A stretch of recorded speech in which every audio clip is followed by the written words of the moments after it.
Hello everyone, welcome back to our channel Mayka वही माँ का घर। तो वीडियो को शुरू करने से पहले एक गुजारिश है कि प्लीज़ शादी और बच्चा गोद के लिए हमसे संपर्क ना करें, क्योंकि यहाँ पे ऐसी फैसिलिटीज़ नहीं दी जाती है। आपको कॉल करनी है, आप कॉल करिए कि आपको मायका आके विजिट करना है, या फिर आप कॉल करिए कि आपको डोनेशन करनी है, या फिर आप कॉल करिए कि आपके पास कोई ज़रूरतमंद है और आपको उसकी सहायता करनी है। और ये ज़रूरतमंद वो महिलाएं हैं जो अपने घर से परेशान है, ससुराल वालों से परेशान है, घरेलू हिंसा की शिकार है, पति मारता पीटता है, या पति ड्रिंक करके बदतमीजियाँ करता है, बच्चे का खर्चा नहीं उठाता, या फिर कई महिलाओं को इसलिए घर से निकाल दिया जाता है क्योंकि उन्होंने बच्चा पैदा कराया मगर बेटी पैदा कर दी। इस वजह से भी महिलाओं को घर वाले उनके घर से बाहर निकाल देते हैं। तो ऐसी महिलाएं हमसे संपर्क कर सकती है कि उनके पास कोई रहने की ठिकाना नहीं है, मायका और ससुराल दोनों ही उनका साथ नहीं दे रहा है, तो वो कहाँ जाएं। तो वो यहाँ आके फ्री ऑफ कॉस्ट रह सकती है। तो आज हमारे साथ एक महिला है जिन्होंने अपना नाम और पहचान गुप्त रखने को कहा है। तो आइए जानते हैं कि इनके साथ ऐसा क्या हुआ कि इन्हें आश्रम में आके रहना पड़ा अपना घर परिवार छोड़कर। तो नमस्ते मैम। जी। तो मैम, आपके साथ ऐसा क्या हुआ कि आपको अपना घर परिवार छोड़कर आश्रम का सहारा लेना पड़ा? जी मैम, ये मतलब मेरे शादी 2017 में हुआ था। तो मेरे मतलब 2 महीने शादी का हुआ, तीसरे महीने में मेरी बेटी मतलब मैम प्रेग्नेंट हो गए।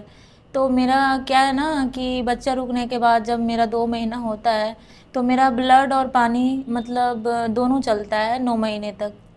और जैसे डिलीवरी पेन होता है ना लास्ट में, वैसा पेन मेरा 24 घंटा होता था, मतलब बर्दाश्त नहीं कर पाते थे। तो हम 4 महीने अपने ससुराल में रहे थे। तो मेरी सास मतलब बोल रही थी, मेरी गोतनी लोग, जहाँ तक कि मेरे जेठ लोग भी, बड़े जेठ मझले जेठ, सारा कोई झगड़ा करते थे कि नहीं काम नहीं करेगी तो खिलाएंगे नहीं, रहने नहीं देंगे। सास भी बोलती थी कि नहीं, अगर जे गोतनी लोग बोल रही है कि नहीं हम संभालेंगे तो हम अकेला कैसे संभालेंगे। उनको चलो जेठानी और जेठ तो अपने किसी का नहीं हुए हैं, सास को तो था ना कि मेरी बहू तो सारी हैं, एक को संभाली रहती, क्योंकि बच्चा तो 9 महीने ही पेट में रहता है ना, तो 9 महीने वो संभाली रहती, फिर देखी रहती कि हाँ मेरी बहू भी हमको संभालती है, या तो फिर कोई ज़रूरत पड़ता है देखती है, नहीं देखती है। तो नहीं, मेरी सास भी जवाब दे दी, तो हम अपने मायके चले गए। वो हमको नहीं संभाली। मायके में मेरी बेटी जब हुई तो ही हम आए, जब 1 महीना की हो गई थी तो मुंडन के लिए आए थे। तो मेरा जब डिलीवरी हुआ था ना दीदी, तो 3 बार टाँके लगे थे छोटे ऑपरेशन में। तो ना हम चल पाते थे ना बोल पाते थे। उसी तरह में 1.5 महीने में जब अपना ससुराल गए तो मेरी मंझली वाली जेठानी तो थी, लेकिन वो मुंडन होने के बाद तुरंत चली गई अपने मायके। बड़ी वाली तो थी नहीं, वो कोई हमको जब पेट में था तो नहीं संभाली, तो बाद में क्या संभालती। वैसा हालत में हम घर का सारा काम करते थे, मेरी सास कुछ भी नहीं करती थी। तो इसके वजह से हम फिर से सीरियस हो गए। तो 10-15 दिन ही हम अपना ससुराल में रहे होंगे, तो फिर हम अपना मायके आ गए। मेरी बेटी 10 महीने की हुई हो करके, उसके बाद मेरा सेकंड वाला बाबू रह गया। तो डॉक्टर बोली थी कि देखो फर्स्ट वाला बेबी जब ऐसा है तो सेकंड वाला पर ध्यान देना, क्योंकि हो सकता है कि इसमें भी ऐसा हो। तब तो हम जांच करवाए थे, तब तो 1 महीना का था, वैसा कुछ प्रॉब्लम नहीं था। फिर मेरा बच्चा दूसरा महीना जब चढ़ा, फिर वैसा ही प्रॉब्लम हमको, बड़ी बेटी पहला बच्चा से ज़्यादा दूसरे में प्रॉब्लम आने लगा हमको। तो कुछ भी होता था ना, ब्लड चलता था, पानी चलता था। मेरे हस्बैंड मतलब थोड़ा दूर पर कुछ काम करते थे, कॉल करके बोलते थे कि देखिए हमको ऐसा ऐसा हो रहा है। तो उस टाइम उनकी बहन भी वहाँ पे मौजूद थी, माँ भी थी। तो उनको फ़ोन करके बोलते हैं कि तुम जा करके देखो कैसी है नहीं है। जो मेरा मतलब पूरा ज़मीन पे जो मेरा पानी गिर रहा था उसको हम अपना झाड़ू से साफ़ कर रहे थे। ये देखते हुए दरवाज़ा पर से भी फ़ोन लगा हुआ है, लाइन पे मेरे हस्बैंड है। ऐसे बोलती है कि कुछ नहीं हुआ है, ये तो ठीक है। फिर हम अपने हस्बैंड को कॉल किए कि अगर आपको नहीं विश्वास है तो आप आके देख सकते हैं, 5 मिनट का ही रास्ता है, ज़्यादा देर का रास्ता नहीं है। आप आके देखिए हम सच बोल रहे हैं या झूठ बोल रहे हैं, ये पहला बार तो नहीं है, हर बार का है। तो फिर उतना बोलने के बाद हमको डॉक्टर के यहाँ ले गए। तो डॉक्टर बोली कि देखिए पहला बच्चा भी जिससे मतलब जो डॉक्टर से दिखवाए थे ना, वही डॉक्टर से हम तीनों बच्चा में इलाज करवाए हैं। तो वो डॉक्टर बोली कि देखिए आपका पहला बच्चा के बारे में हम बताए थे, फिर इसका प्रॉब्लम जब यूट्रस में प्रॉब्लम है, जब बच्चा बार बार नीचे आ जाता है तो इसको कुछ मत करने दीजिए। जहाँ तक कि मेरे हस्बैंड ईटा का बिजनेस करते थे, कोयला, जो काम हम अपना ज़िंदगी में नहीं किए वो काम हम किए अपने ससुराल में। ईटा मिट्टी सब उठाते थे, साथ में कोयला फोड़ते थे। 6 महीना हुआ, 6 महीना में मेरा बच्चा नीचे आ गया। दर्द बहुत ज़्यादा बढ़ने लगा। तो डॉक्टर बोली कि बच्चा नीचे आ गया है, हो सकता है 2-4 दिन में बच्चा हो जाए। तो हम डर गए, हम सोचे 2-4 दिन में 6 महीने का बच्चा, पता नहीं क्या होगा, बचेगा या नहीं बचेगा।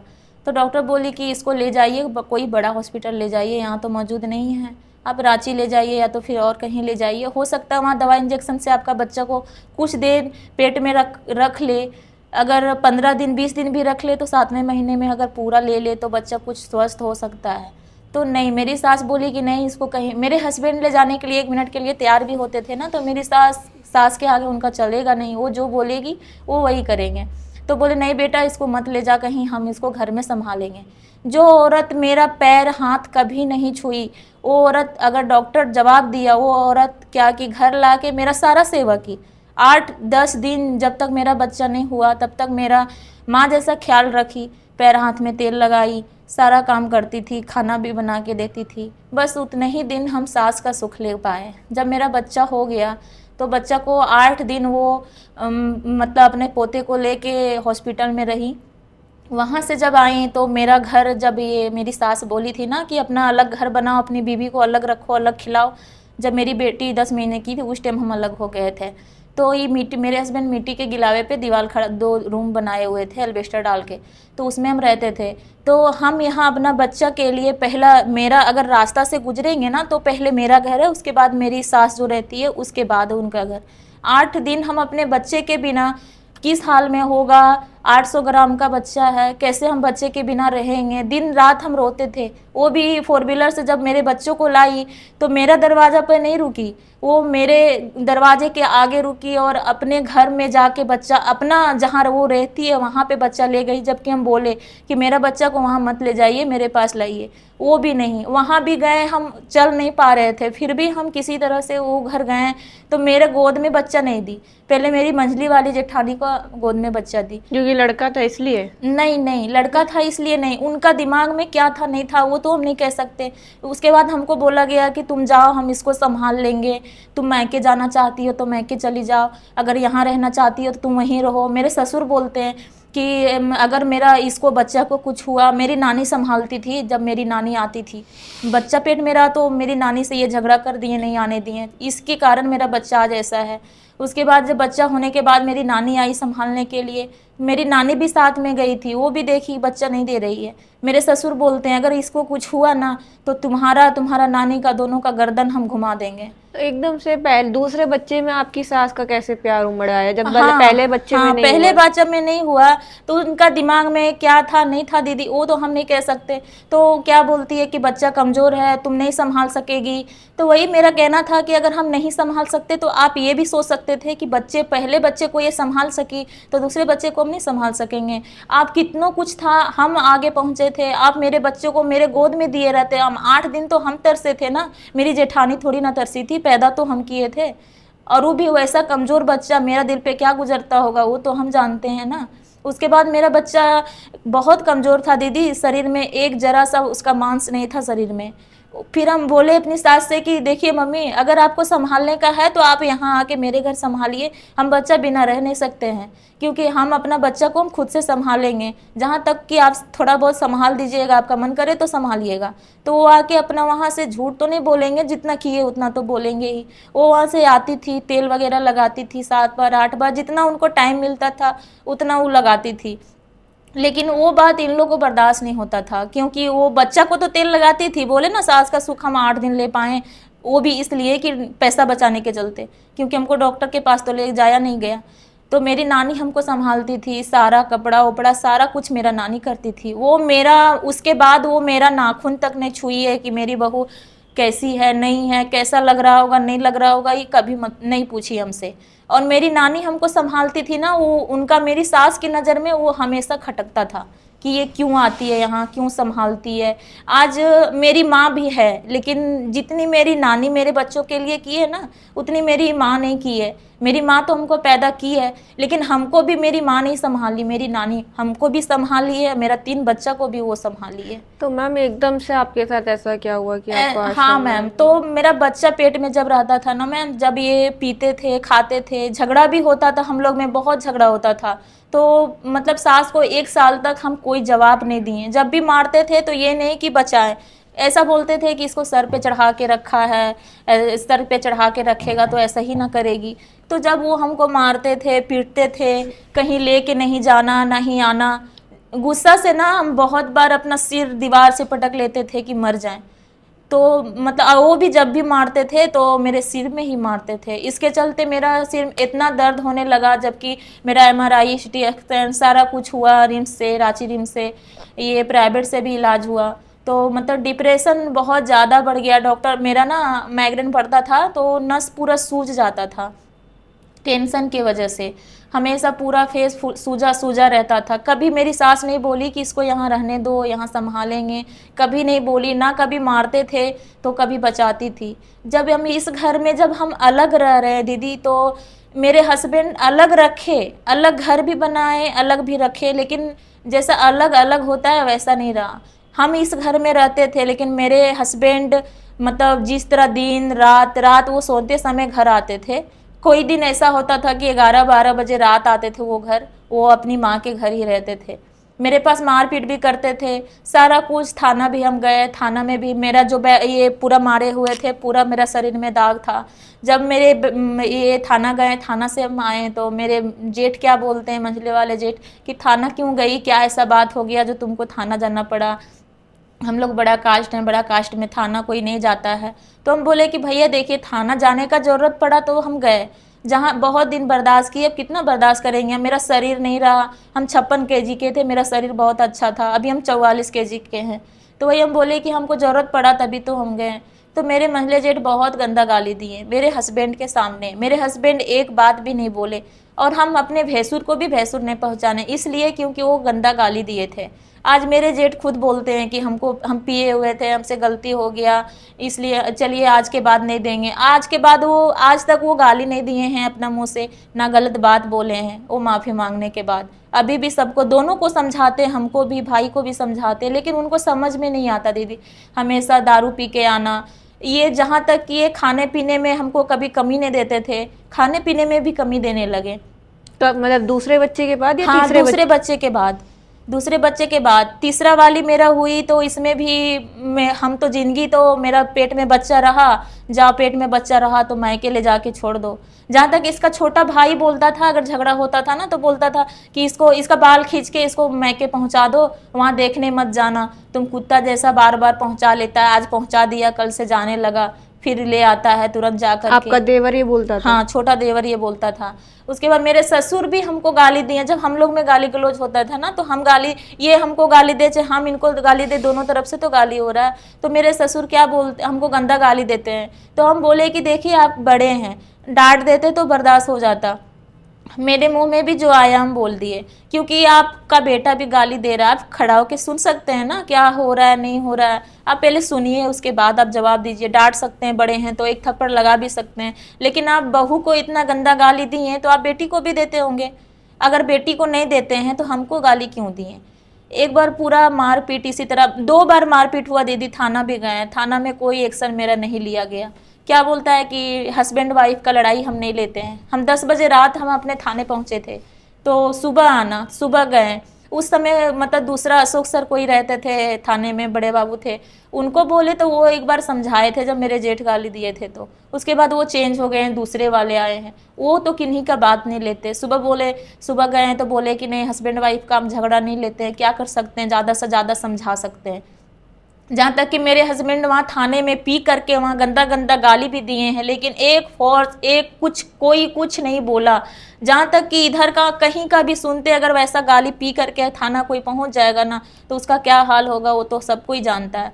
लेकिन क्या ऐसा बात था दीदी जो मेरे ऊपर मेरा कोई एक्शन नहीं लिया। ना मेरे पापा हैं, ना मेरा भाई बड़ा है, सिर्फ एक माँ है। वो हमेशा कमजोरी का फ़ायदा ही उठाएं, हमको खाने से, पीने से, हर चीज़ से। थाने में क्या बोलते हैं, जाके केस करो। तो हमको अगर केस करना, डिवोर्स ले लो या केस करो, तो हम बोले कि हमको डिवोर्स लेना रहता, केस करना रहता तो हम यहाँ आते। मेरे आगे पीछे कोई नहीं है, केस करने से नहीं होता। 3 मेरे बच्चे हैं। फिर मारपीट किए हम। थाना से बार बार बोल देते, मेरे हस्बैंड के यहाँ से सारा जेवर चोरी करके ले गई, पैसे चोरी करके ले गई। तो हम, मेरा जितना पापा जेवर दिए थे, सारा जेवर मेरे हस्बैंड तो बेच दिए। तो हम आते समय जब मैके ये ससुराल से जब इस बार मैके आ रहे थे, मैके तो हम कितना बार मार खा के आ चुके हैं, लेकिन लास्ट बार सोचे कि जब इतना नीचे गिर सकते हैं। जब झगड़ा हुआ ना तो पूरा जितना सामान गद्दा वगैरह बाहर रखे थे, जो ये टॉयलेट वगैरह बच्चा लोग करता है सारा हम बाहर रखे थे, जो कपड़ा नहीं पहनते वो कपड़ा बात करके बाहर रखे थे। तो मेरे हस्बैंड क्या किए, जब सुन लिए ना कि ये मैके जा रही है, भाई को बुला रही है, तो थाना वाला बोला था हमको इन्फॉर्म कर देना जब तू मैके जाएगी। हम बोले ठीक है, हम सर से बात किए हैं कि सर हम अपना मैके जा रहे हैं, तो सर बोले ठीक है जाओ। तो अपना भाई को कॉल किए कि सो आ जाओ और थाना पहले मिल लेना, बोलना सर को कि हम लेने के लिए बहन को जा रहे हैं। इतना बात मेरे हस्बैंड सुने, जितना बाहर में फैलाया हुआ कपड़ा था सारा अंदर ले आए, बेड अंदर ले आए और वीडियो बनाने लगे कि मेरी बीवी देखिए, मेरा ससुराल से मेरा साला आ रहा है, सास आ रही है घर में आग लगाने के लिए। तो हम फिर थाना कॉल किए कि सर देखिए ये वीडियो बना रहे हैं, ऐसा ऐसा बात है। तो सर बोले कि जाने दो, वीडियो बनाने दो, हम तो देखेंगे ना कौन आ रहा है नहीं आ रहा है, हम देख लेंगे। फिर मेरे हस्बैंड थाना चले गए, फिर मेरा भाई आया, दोनों में बात हुआ, समझाएं, फिर बोले थाने से कि जाने दो अपनी बीवी को। फिर हमको वहाँ से जाने दिए। हम थाना में हम अपना ऑटो में जितना भी सामान था ना, हम सिर्फ कपड़ा लेके आए दीदी, और सिलाई मशीन था वो लिए थे, और मेरा बच्चा का एक साइकिल था जो बोलता सुनता नहीं है बेटा मेरा, वो अपना साइकिल नहीं छोड़ रहा था, जबकि वो वीडियो में भी था। वो वीडियो वो पता नहीं दिखाएं कि नहीं, वो अलग बात है। वो मेरा बेटा साइकिल नहीं छोड़ रहा था, हम साइकिल भी साथ में लेके आए। थाने में बोल दिए कि सर आप चेक कर सकते हैं, बार बार यहाँ से कंप्लेंट जाता है कि हम चोरी करके ले जाते हैं, तो आप चेक कर सकते हैं। तो थाना से बोले कि नहीं आपका सामान है, आप लेके जाइए। अब हम यहाँ से घर गए तो वहाँ पर भी चैन से, कभी ऐसा नहीं है कि झगड़ा करके मैके में गए तो 2-4 महीना वहाँ भी शांति से रहने दें, ऐसा कभी नहीं हुआ। वहाँ जाके रोड पे गाली देना, तेरी माँ 2 शादी की है, तीसरा शादी कर रही है, तो दूसरे के साथ भाग रही है, जैसी माँ है वैसी बेटी है, ऐसे गंदा गंदा तुम लोग धंधा करती है, काम करती है, ऐसा। मतलब इस बार इतना हमको ना एकदम, अगला बार तो आए थे तो 2 महीना बॉन्ड वॉन्ड मार के गए थे कि सही से रखेंगे, लेकिन फिर वैसा ही हुआ। उनकी माँ क्या बोलती है कि टांगा से इसको काट करके थाना सिलेंडर हो जा, सुबह ले आएंगे जाके, और अभी बोलती है कि नहीं ये बात नहीं बोले हैं। आप मायके में कितने टाइम से रह रहे हो यहाँ पे? मायके में हम 2 महीने रहे दीदी। यहाँ पे ये हम मतलब 30 तारीख को आए हुए हैं। 30 जुलाई? हाँ 30 जुलाई को आए हुए तो हैं। आपको अभी 10-15 दिन नहीं हुए हैं यहाँ पे? नहीं दीदी 10-15 दिन नहीं, ये 30 तारीख आएगा तो 1 महीने हो जाएगा ना। अभी तो 22 अगस्त है ना। हाँ हाँ, तो 20-25 दिन हो गए हैं। हाँ 20। तो आप अपने तीनों बच्चों के साथ इधर आए? हाँ हाँ तीनों बच्चे के साथ आए हैं। वहाँ जैसे मेरा एक कोई भी किसी से भी किसी रिलेशन से, चाहे वो भाई हो चाहे वो जीजा हो, जहाँ तक कि वो बाप को भी बोलना नहीं छोड़े कि बाप का तेरा तीनों बच्चा है। रिकॉर्डिंग मेरे पास है, रिकॉर्डिंग में भी ये बात वो बोले हैं कि बच्चा मेरा नहीं है, बच्चा दूसरा का है। और यहाँ पे जब किसी से भी बात करते हैं ना तो हमेशा सबको गलत ही जोड़ते हैं, तुम इससे ऐसे है वैसे है। वो जहाँ तक बात ठीक है, जब हम यहाँ आ गए हैं, जब हम यहाँ 23 को निकले, हम 24 को यहाँ पहुँचे हैं, तो क्या वहाँ से मतलब यहाँ से फ़ोन जाता है ना कि आपकी वाइफ आई हुई है, तो फ़ोन किया तो क्या किए कि 2-4 दिन के बाद कोर्ट में जा कर के और केस किए मेरे ऊपर, विदागरी केस, कि मेरी बीबी, ये तो मैं ये स्टोरी में भी लगा दिए थे, मेरा सारा फैमिली भी पढ़ा था कि लड़की काम नहीं करती थी, सोई रहती थी, बच्चे लोग को नहीं संभालती थी, दूसरे लड़के से बात करती थी। या जब हमको पता चला तो वो अपने मायके भाग गई और हमको बोलती थी अगर हमको रोकेगा बात करने से तो हम अपना बॉयफ्रेंड को बुला के तुम्हारा हत्या करवा देंगे। यही सब सारा बात उसमें लिखवाया गया है। जब हम यहाँ आए तो वो भी, चलो हम बोले ठीक है, जो तुमको करना, जो अच्छा लगा वो तुम किया। हम ये सारा फैमिली को दिखाएं, फैमिली तो जानता है कि हम कैसे हैं, नहीं है वो हर कोई जानता है। फिर क्या मेरा गांव में फैलाएं, मेरे खुद हस्बैंड ही फैला रहे हैं कि वो दूसरे लड़के के साथ भाग गई। वो गिरिडीह जो कोर्ट में होता है ना, ये नोटिस लेकर के आता है घर, उसको बोले कि एक लड़का उससे बात करती थी, अफेयर चलता था उसका। जब हमको पता चला तो मैके भाग गई, और मैके में जब उसका ये जिससे बॉयफ्रेंड धोखा दिया तो वो दिल्ली भाग गई।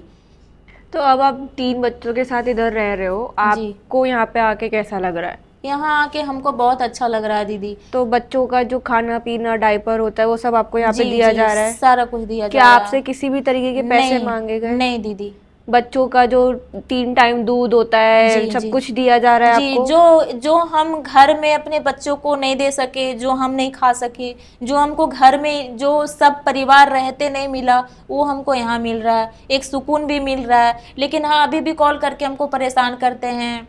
अब मेरे पीछे जब हस्बैंड पड़े तो मेरी जेठानी भी पड़ी हैं, मेरी गोतिया में ये गोतनी की जेठानी के जो बेटे हैं वो बोलते हैं कि आप वहाँ धंधा, पहले तो मेरे हस्बैंड भी कॉल करके बोलते थे वहाँ तुम धंधा करती है, वहाँ धंधा करवाया जाता है, वहाँ पैसा कमाती है, ऐसे ऐसे बात बोल रहे थे।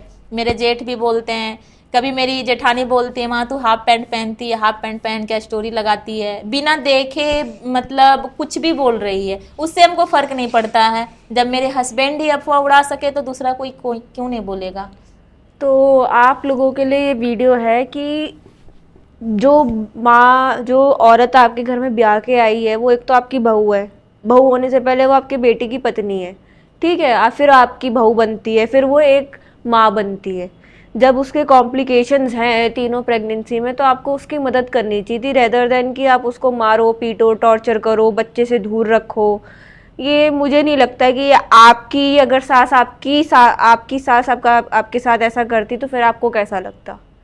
अगर आपके बच्चों को आपसे दूर रखती है आपकी सास, तो आपको कैसा लगता? अगर आप उसकी अपनी बहू की जगह आके देख लो ना कि प्रेगनेंसी के टाइम पे उसका पानी निकल रहा है, 9 महीने तक खून भी निकल रहा है, तो वो किस दर्द से गुजरती होगी। और फिर पति भी सोने पे सुहागा कि अभी 10वां, पहला बच्चा ही अभी 10 महीने का हुआ है और आपने अपनी दूसरी बार भी अपनी बीवी को प्रेग्नेंट कर दिया। आपने थोड़ा सा भी गैप नहीं रखा कि उसकी बॉडी हील अप हो जाए, उसकी बॉडी सही हो जाए, फिर हम दूसरे बच्चे की प्लानिंग करें। इसलिए कहते हैं कि एजुकेशन बहुत इंपॉर्टेंट है, प्रेगनेंसी प्लानिंग करके ही करनी चाहिए। आज आपके साथ 3 बच्चे हैं, वो 3 बच्चे लेके भटक रही है, चलो भटक तो नहीं रहे क्योंकि वो आश्रम में आके रह रही है।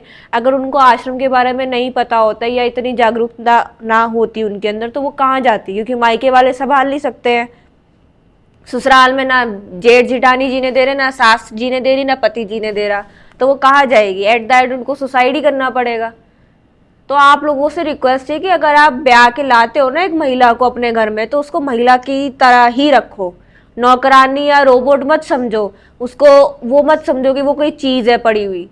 वो भी एक जीता जागता इंसान है, समझ आ रही है? उसके अंदर भी दर्द है, उसके अंदर भी फीलिंग्स है, वो भी सांस लेती है तुम्हारी जैसी सांस को। कुछ बोलनी है।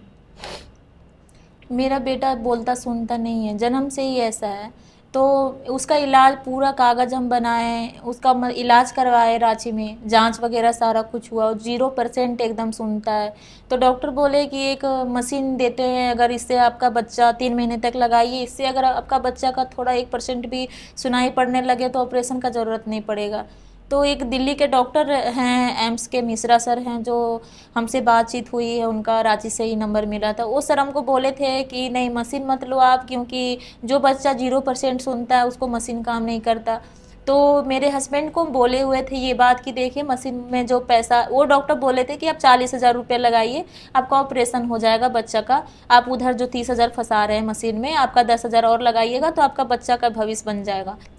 मेरे हस्बैंड ये बात नहीं लिए, 30,000 का मशीन लिए, देखिए 3 महीना लगाएं, एक जरा सा भी कोई असर नहीं पड़ा। आज वो मशीन पड़ा हुआ है, 30,000 रुपये तो बर्बाद हो गया ना मेरा।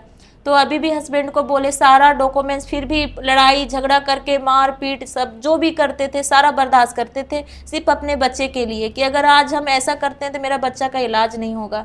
तो उसके पापा, उसकी मम्मी, सारा कोई मना कर दी कि नहीं, इलाज इसका बाप करवाएगा, इसका ये भाई करवाएगा। तो पैदा करते समय क्या मेरा बाप और भाई से पूछ ली थी उन लोग कि हम पैदा करें या ना करें। मेरा बच्चा का आज उन लोग भविष्य खराब कर दिए। आज उन लोग से नफरत है ना, तो इस वजह से नहीं है कि हमको आप मार खिलवाते थे या मारते थे, जहाँ तक मेरी सास भी हमको मारी है, मारते थे या मार खिलवाते थे, इस वजह से हमको प्रॉब्लम नहीं है। इस वजह से मेरा दिल में ये चीज़ के लिए एकदम नफरत नहीं है। हम सारा कुछ भूल जाते अगर मेरा बच्चा को आप बकस देते, क्योंकि मेरा बच्चा का आप इलाज रुकवाए हैं, कोकिलर इम्प्लांट होता है ना सर्जरी, उसके बारे में सारा डॉक्यूमेंट्स बनाए थे। आज मेरा बच्चा का उन लोग मेरा बच्चा का ज़िंदगी ख़राब कर दिए। आज मेरा बच्चा ना बोलता है, ना सुनता है, ना उसका शरीर बढ़िया है, उसको ना उसका शरीर में ब्लड बनता है। डॉक्टर बोला इसको हमेशा कुछ ना कुछ ऐसा चीज़ दो जिससे ये स्वस्थ रहे, लेकिन हमको मारते पीटते थे, खाने में तकलीफ देते थे, तो सारा कोई तो तकलीफ होता था। मेरा बच्चा आज ऐसा है, ना अच्छा से चल पाता है, ना अच्छा से ये तो बोलता सुनता नहीं है। जहाँ तक कि मेरा शरीर इतना खराब वो कर दिए, जबकि 3 बच्चे होने के बाद भी मेरा अबॉर्शन का दवा हमको करीब हम 15 बार खा चुके हैं। आज मेरा ये यूट्रस में पानी भर गया था, सूजन हो गया था, तो उसका इलाज करवाए। जब लड़ाई झगड़ा करके हम अपने मायके आए तो इलाज करवाना भी छोड़ दिए।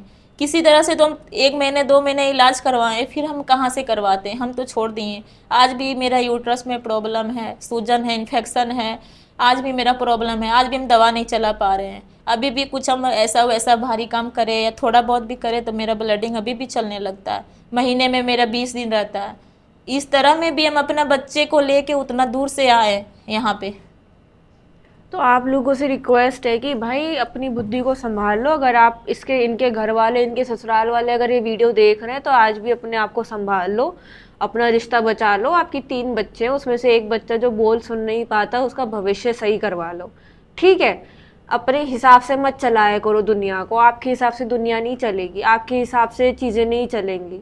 चीज़ें एक होता है म्यूचुअल अंडरस्टैंडिंग से चलना। पति पत्नी हो आप लोग, ठीक है। कोई आपका कोई तानाशाही नहीं चल रही है कि हम पति पत्नी को ब्याह के लिए आए तो हमारी तानाशाही चलेगी, नहीं, ऐसा नहीं होता है। तो ब्याह भी नहीं करना था, शादी भी नहीं करनी थी अगर तानाशाही ही करनी थी तो। आपको कोई हक नहीं है कि किसी महिला की आप जिंदगी बर्बाद करो, उसके बाद उसके जो बच्चे हो रहे हैं उसकी भी जिंदगी आप बर्बाद कर लो, क्योंकि तुम तो आराम से खा पी रहे हो अपने माँ के पल्लू में छुप के, वो तो बेचारी तरस रही है ना हर चीज के लिए। तो भाई अपने आप को संभाल लो, रिश्तों को संभाल के चलो। नहीं चला जाता तो मत करा करो शादी, आप लोग ऐसे ही रहो। वीडियो अच्छी लगे तो लाइक और शेयर करना और चैनल को सब्सक्राइब करना मत भूलना। धन्यवाद।